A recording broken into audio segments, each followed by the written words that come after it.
Nikki arrives at the Abbott house and tells Jack she needed to see him. Jack invites her in where Tracy is asleep on the couch and Diane in a chair. Jack listens to Nikki saying she's going to the office and says, "You've been drinking, haven't you?" Nikki sneers, "I'm not drunk." Jack says this isn't how she normally presents herself. Nikki says he doesn't look too hot either and complains she's been up all night. This is all her fault for letting Jordan live. Jack tells Nikki the urge to drink is clearly back.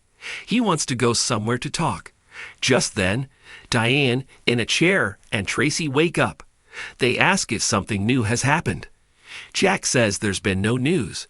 Tracy asks Nikki how she's holding up. Nikki says, "Not great," and asks Jack to go talk with her on the terrace. Diane asks about Kyle. Jack urged him to lay down. He and Nikki go to the terrace, and Tracy asks Diane what that was all about. Just then, Ashley comes down the stairs. Tracy asks how she's feeling. On the terrace, Jack tells Nikki his confrontation earlier was not an accusation, but she needs to be honest with him. Nikki admits she drank. The strength she had at the party was gone as soon as she realized Jordan had Harrison. Jack thanks her for coming clean and asks if she has vodka hidden. Nikki says if she wants it, she'll find it.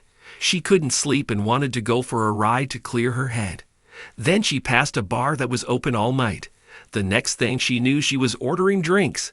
She stopped herself eventually to come there. Jack's glad she did. Nikki exclaims that she hates herself for being so weak. She knows the alcohol makes her anxiety worse, so why does she keep doing this? Jack is proud of her for coming there. Jack prompts Nikki to contact Victor. He'll be worried sick. She texts her husband and tells Jack that whatever happens today, she cannot drink. Jack reiterates that she made the right choice coming here. Nikki complains that her whole family's in turmoil and she needs to be sober to help them. Jack warns she only needs to be sober for herself. Nikki worries things will get worse. "I'm the one who got us here. First, by letting Jordan live, and then in my arrogance thinking I could lure her to our anniversary party. Harrison's kidnapped because she was determined to confront her." Jack insists, "You didn't cause this." He assures her he and Victor will fix this. Inside, Ashley tells Tracy she's shaky and needs to get her bearings. Tracy asks how she slept. Ashley says pretty well. Diane asks how much of last night she even remembers, and assures her she doesn't care about the things she said. Ashley asks what she means. They tell her she lashed out at all of them. Ashley is sorry and asks what she said. Tracy reassures her and Diane says she wasn't herself. Ashley cries that it's just a big blank. "I woke up so confused and I'm scared." She wants to get some help, today. Tracy tells her they're waiting for a confirmation call for an appointment this morning. Kyle appears and asks if there's been any word. Diane's afraid not. Ashley asks what's going on. Tracy lies that Harrison is sick and Summer took him to the doctor. Diane leads Kyle into the kitchen and assures him his son will be okay.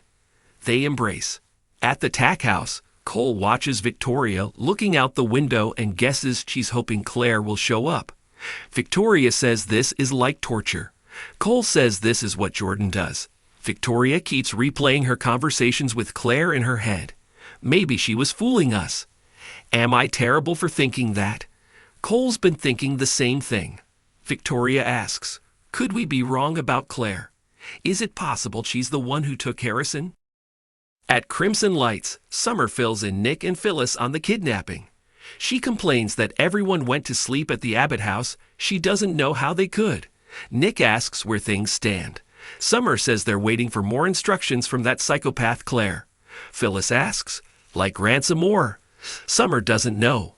All she told Kyle was that they have to help Jordan. She wails that her son is in the hands of two monsters. Phyllis asks why she doesn't know about this Jordan person. Why do the two of them know and she doesn't? After Phyllis has been filled in, she complains that Nick never told her the family had been poisoned when they talked last.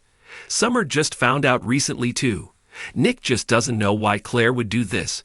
She was happy at the party and loved being part of the family. What could she possibly gain from this? Summer fumes in her father's general direction. Phyllis pointedly says the only thing that matters right now is that Harrison gets home safe. Nick laments that Victoria just got her daughter back after all these years. She must be devastated. At the tack house, Victoria and Cole talk over their feelings about Claire. She's been up all night wondering if it's possible it's true. What if Nick and Adam were right with their warnings? Cole asks, "You really want to do this?" Victoria thinks they have to. Cole has to admit that from the outside, Claire looks guilty. Victoria questions why she'd do it. Cole offers, to help Jordan? Victoria says that's where it falls apart for her. Cole knows it makes no sense, but growing up with his mother, she was so manipulative. Claire had to go along with Jordan to survive. If it was anything like him, Claire grew up having to walk on eggshells. This urge is probably pretty deep. Victoria ponders if it was more difficult for her to break away than they realized. They agree she felt part of the family last night at the party. They gave her love and she returned it. Cole has to believe she didn't want to be part of the darkness anymore. Victoria's never wanted to believe anything so badly in her entire life. Cole brings Victoria food and assures her they'll get through this day. Victoria can't eat. They recall when she first told them she was their daughter, and they didn't believe her. What if that harsh interaction left an impression on her? Cole argues they were all in once they got the DNA results. Victoria questions if she really did the work with the doctors or was it an act. Cole tells Victoria he has the same doubts in his mind, but they can't listen to those thoughts. Victoria recaps that they had to help her deal with a lifetime of being fed lies and hate. What if we failed? Cole reminds her they don't know to what extent Claire is involved. He coaxes Victoria to eat. Whatever the day brings, I'm pretty sure she's going to need us. At Crimson Lights, Summer tells Nick she went to the ranch last night and got into it with all of them. They don't want to blame Claire, but there's no way she's innocent in all of this. Summer's phone rings. It's Kyle checking in to see how she's holding up. Summer screams, "How do you think I'm holding up? My son has been kidnapped and you let it happen." Nick thinks she's being hard on Kyle, but Phyllis points out he left his son with a maniac knowing her history. Nick says Kyle's not the only person convinced that Claire has changed. Summer says, "You're all wrong." More. At the Abbott mansion, Diane takes Kyle upstairs as Tracy learns that Ashley is confirmed for an appointment this morning. She'll go with her, she just needs a few minutes to get ready. After Tracy goes upstairs, Jack and Nikki come in. Ashley greets them. Jack asks how she's doing. Ashley tells him about the appointment. Jack's glad. Nikki asks if everything is all right. Jack urges Ashley to go eat before her appointment. After she's left the room, Nikki asks why Ashley seems unsteady. Jack says she's dealing with the emotional fallout from Tucker. He wants to talk about something else. Nikki sniffs that she'll go. Jack tells her she doesn't have to, but Nikki thinks she'll go to the office. I find it to be therapeutic. Jack offers to drive her. Nikki agrees to call Lauren and work from the ranch. Jack asks her to call if she feels the urge and walks her out. Jack is alone in the living room when Kyle comes downstairs. He's had another text from Claire. At Crimson Lights, Nick tells Summer she has to be strong. Summer cries that Jordan and Claire will do anything to torture the Newmans. She cries thinking about how terrified Harrison must be. Phyllis and Nick assure her they'll find him and bring him home. Summer walks out. Phyllis tells Nick, "We have to do something." Nick fumes. Jordan is going to pay. This time for good. At the Abbott manse, Kyle tells Jack that Claire wants safe passage for Jordan out of the country. Ask Victor for details about his last offer. Once Jordan is safely away, their location will be revealed. Jack doesn't like it. Neither does Kyle. Why isn't Claire asking for anything for herself? They agree none of this makes any sense. Jack reminds him they're dealing with one, maybe two, deranged women. They need to contact Victor. At the ranch, Lauren tells Nikki that Michael filled her in on the insanity. She guesses she wants a drink. Nikki admits she already had two, but she stopped and went to see Jack. He was a lifesaver as usual. Lauren knows how draining it is to live in constant fear. Nikki says, "Yes, of course, Sheila." Lauren asks if she needs a meeting. Nikki doesn't trust herself to pass the bars. Lauren offers to go with her.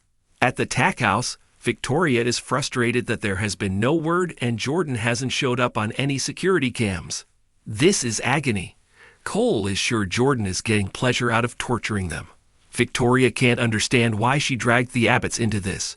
Cole says it's because of Summer, and there's no logic when it comes to Jordan. Victoria has to believe Claire is innocent, which means she's in danger. I can't lose my daughter again. Jack and Kyle arrive at the ranch to find Victor's team has come up empty. They tell him about the text referencing his previous offer.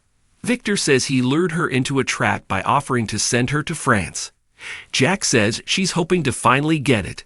Kyle complains that she's using his son to get it. There's been no mention of Claire. Victor thinks that means that Claire wasn't involved in any of this. At the Abbott mansion, Ashley tells Tracy she's terrified. Tracy reassures her. Finding out what's wrong with her is the first step in getting better. You're doing the right thing. You've got this, and I'm right there with you. She pulls her into a hug. In Crimson Lights, Phyllis gets upset thinking about Harrison. Nick tells her Jordan didn't beat them last time, and she won't this time. Phyllis just wants to lash out. Nick feels the same way. Phyllis also wants to hug their daughter. Our baby is so scared about her own baby. Nick says, we have to find her boy and bring him home. At the Abbott mansion, Summer goes up to Harrison's room, opens the door, and touches his pillow. Picking up his toy fox, she sadly strokes it. Sitting on the bed, Summer cries. At the ranch, Victor tells Jack and Kyle he'll stand by the deal as long as Harrison is safe. Kyle complains that they will only release him once Jordan is gone. Victor asks Kyle to tell them from him that the deal stands, but only if they deliver Harrison to them safely first. Next on The Young and the Restless, Chelsea and Adam share a difference of opinion about Connor. Christine receives a blast from the past, and Lily vows to make Daniel pay for his betrayal.